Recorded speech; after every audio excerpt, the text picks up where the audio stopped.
کے آیا وہ خدا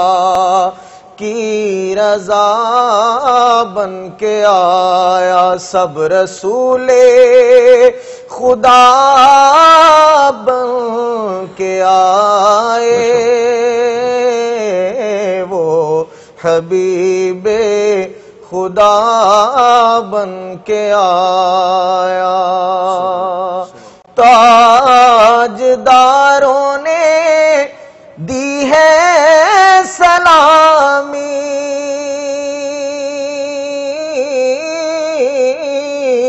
تاجداروں نے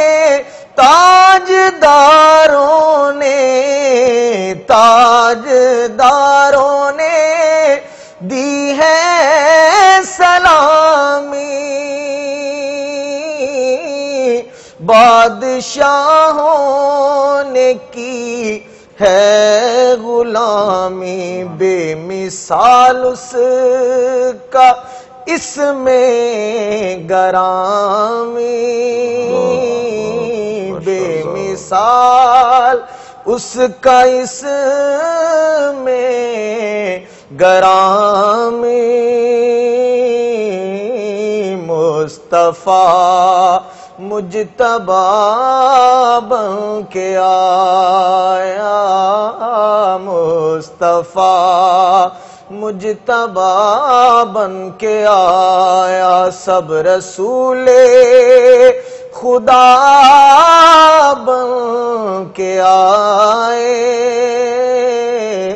وہ حبیب خدا بن کے آیا۔ اور کیا ظہوری لکھے شان اس کی، کیا ظہوری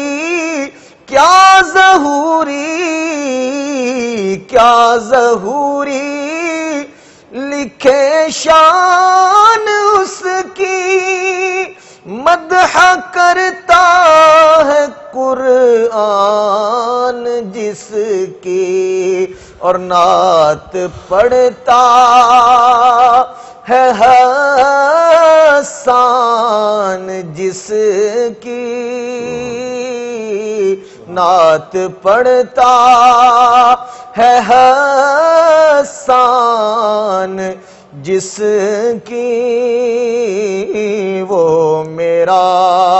رہنما بن کے آیا، وہ میرا رہنما بن کے آیا، سب رسول خدا بن کے آئے، وہ حبیب خدا بن کے آیا، پیکرے دل ربا بن کے آیا، وجہ ارض و سما بن کے آیا، سب رسول خدا بن کے آئے، وہ حبیب خدا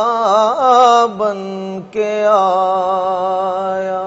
سبحان اللہ، جزاک اللہ، ماشاءاللہ بہت خوبصورت انداز میں نعت رسول مقبول صلی اللہ علیہ وآلہ وسلم پیش فرما رہے تھے۔ ناظرین، اپنے فارمیٹ کے مطابق آج کی سورہ مبارکہ پر گفتگو کے لیے ہمارے ساتھ مذہبی اسکالر جو کہ مذہبی خدمات کے ساتھ ساتھ ڈائس اور ڈسک کی پر جو ہے اپنا فریضہ انجام دے رہے ہیں، بہت مجھے ہوئے جرنلسٹ ہیں ڈاکٹر محمد احمد رضا خان صاحب۔ جی ڈاکٹر صاحب، آج ہم آپ سے بات کریں گے اس سورہ مبارکہ کے متعلق کہ اس کا پس منظر کیا ہے، اور اس کا جو نام مائدہ رکھا گیا ہے اس کا معنی کیا ہے، مطلب کیا ہے، اور بنی اسرائیل کی قوم پر جو من سلوہ نازل فرمایا اللہ نے، کیا وہ من سلوہ ہی کافی نہیں تھا کہ اگر وہی اسی طرح ہی سے ہوتا تو؟ بسم اللہ الرحمن الرحیم۔ سب سے پہلی بات تو یہ کہ میں دیکھ رہا ہوں اس جی جی گوشہ عافیت کو، تو بڑی خوبصورتی کے ساتھ مطلب پریزنٹیشن ہو رہی ہے، صبح صبح ایک بڑے اچھے انداز میں جی جی صبح ہو جاتی ہے، اور بہت شکریہ، بہت شکریہ۔ واقعی لگ رہا ہے کہ آپ لوگوں کی محنت اور پوری چینل کی اور مینجمنٹ کی جو ہے وہ ڈیڈیکیٹ کر رہی ہے اس بات کو۔ تو اس سورہ مبارکہ کے حوالے سے یہ ہے کہ اس کو یہ اعزاز ہے کہ یہ آخری نزول کے اعتبار سے حضرت عائشہ صدیقہ رضی اللہ تعالی عنہا آپ سے مروی ہے کہ جو نزول کے اعتبار سے سب سے آخری صورت جو نازل ہوئی وہ سورہ المائدہ ہے، اور پھر اس کے بعد اس کو ایک اور اعزاز حاصل ہے، وہ یہ ہے کہ ساری صورت جو ہے وہ مدینہ طیبہ میں نازل ہوئی، لیکن اس میں ایک آیت مبارکہ الیوم اکملت لکم دینکم واتممت علیکم نعمتی ورضیت لکم الاسلام دینا، جس میں مذہب کی، جس میں دین اسلام کی تکمیل کا ذکر ہے، وہ مکہ معظمہ میں نازل ہوئی۔ پھر اس کے بعد یہ ہے کہ اگر ہم اس کے نام پر اگر ہم ڈسکس کریں تو اس کا نام مائدہ ہے۔ مائدہ دسترخوان کو کہتے ہیں، دسترخوان کو۔ اب دسترخوان کو دو معنوں میں استعمال کیا گیا، ایک تو یہ ہے کہ چونکہ اس میں من و سلوہ جو آسمانی غذائیں تھیں اور دسترخوان اترتا تھا، ایک تو اس حوالے سے اس کا اترنا اور بنی اسرائیل کا صبر نہ کرنا ہمارے لیے مائدہ اتارے، اور وہ نعمت عظمیٰ جو ہوگی، وہ نعمت وہ جو مطلب کھانوں کی صورت میں ہم پر نازل ہوگی، وہ اس دن کو ہم بطور عید منائیں۔ دیکھیں کتنی بیوٹی ہے۔ اب وہ صرف اور صرف کھانے کی بات ہے، اب کھانے کو تو مطلب کہ اتنی امپورٹنٹ نہیں دی جا سکتی نا، تو جہاں پہ صرف ایک نعمت پر بنی اسرائیل کی امت وہ عید اس کو قرار دے رہے ہیں، تو جو رحمت للعالمین بن کر تشریف لائے، پوری کائنات کی وجہ بن کر تشریف لائے، پوری کائنات کے لیے سراپائے امتیاز اور سراپائے رحمت اور سراپائے سلام بن کر تشریف لائے، جب ان کی تشریف آوری ہوگی تو پھر ہم عیدین کیوں نہ منائیں، ہم بہت ساری عیدیں کیوں نہ منائیں۔ یہاں ڈاکٹر صاحب عید سے کیا مراد ہے؟ یہاں تکون لنا عیدہ جو ہے یہاں پہ عید سے مراد یہ خوشی ہے، تاکہ ہمیں ظاہری باطنی طور پہ ہمیں خوشی ملے، اور پھر جب ان کو چونکہ وہ بھوک محسوس کرتے تھے، اور انسان جو ہے اپنی طبع کے لحاظ سے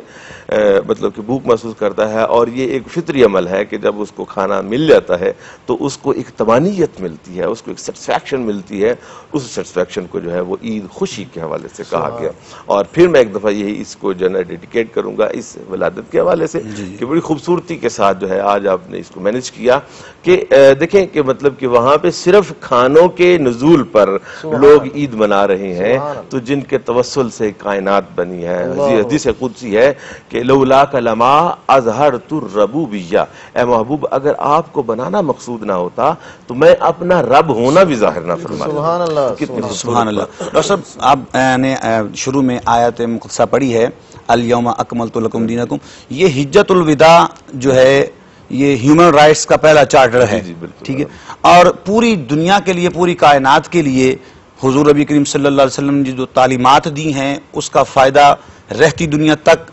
جو ہے سب کو ہوگا، تو وہ فائدہ کیسے فائدہ ہے؟ اس کے حوالے سے یہ ہے جی کہ میں سمجھتا ہوں کہ جو چارٹر اس کائنات میں پہلا وہ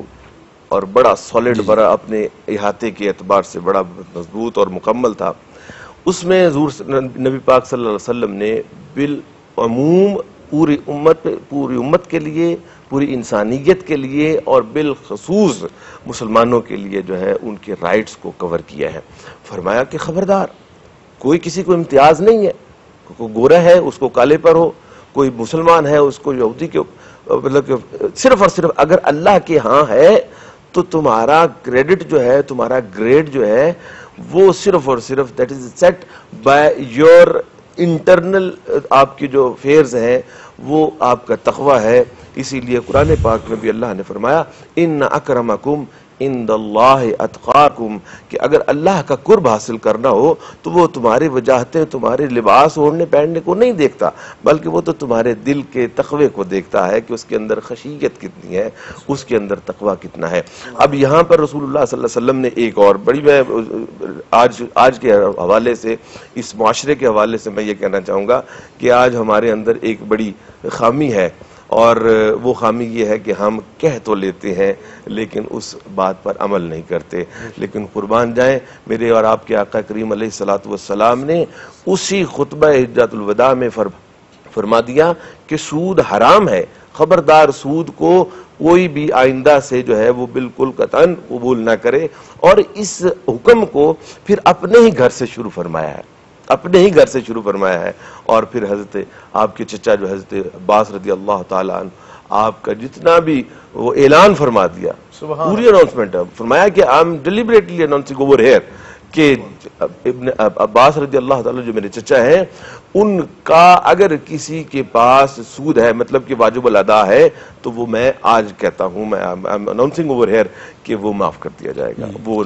کسی کو سود کی رقم نہیں دینی پڑے گی. تو یہ بڑی بیوٹی ہے. میرا خیال ہے کہ گھر سے شروع کرنا. پھر حضور علیہ الصلوۃ والسلام کی پورا کا پورا آپ کی حیات طیبہ اگر ہم دیکھ لیں تو وہ سارا ڈھانچہ ہی یہ ہے کہ اگر خاتون اور اگر عورت جو ہے وہ آپ پر کوڑا پھینک رہی ہے تو رسول مقبول صلی اللہ علیہ وسلم خود اس کی تیمارداری کے لیے تشریف لے کے جا رہے ہیں. ایک چھوٹی سی عرض کروں، مائیکل ڈی ہارٹ اس نے دی 100 ایک بک لکھی، اس کے اندر اس نے، حالانکہ وہ کرسچن تھا لیکن اس نے جب ترتیب رکھی انبیاء علیہ السلام کی تو اس نے سب سے پہلے رسول مقبول صلی اللہ علیہ وسلم کا نام لکھا، آپ کا جو ہے وہ بایوگرافی لکھی. تو اس سے پوچھا گیا، اس پر بڑی تنقید ہوئی کہ کیا وجہ ہے کہ آپ اپنے نبی کو چھوڑ کر جو ہے وہ رسول مقبول صلی اللہ علیہ وسلم. تو اس نے کہا کہ میں نے جو ہے وہ تاریخ پڑھی ہے تو جتنے رحیم و کریم آخر الزمان نبی ہیں اتنے اور کوئی نبی نہیں ہے، تو اس وجہ سے میں نے پرائرٹی دی ہے رسول مقبول صلی اللہ علیہ وسلم کو. شکریہ ڈاکٹر صاحب، بہت اہمیت اور افادیت بیان فرما رہے تھے سورت کے حوالے سے اور میلاد مصطفیٰ صلی اللہ علیہ وسلم کی شان کو بیان کر رہے تھے. ناظرین، آپ کو ایک بار پھر بتاتے چلیں کہ آج کی سورہ مبارکہ جو ہے یہ مدنی سورت ہے اور اس میں 120 آیات مقدسہ ہیں، 11 رکوع ہیں اور 12,04,064 اس میں حروف ہیں. تو ناظرین، آج کے اس پروگرام سے یقیناً آپ نے بہت کچھ سیکھا ہوگا اور بہت خوبصورت تعلیمات لے کر، بہت خوبصورت قرآنی آیات لے کر ہم آپ کی خدمت میں حاضر ہوتے رہیں گے. کل تک کے لیے اپنے اس میزبان کو اجازت دیجیے. اللہ نگہبان.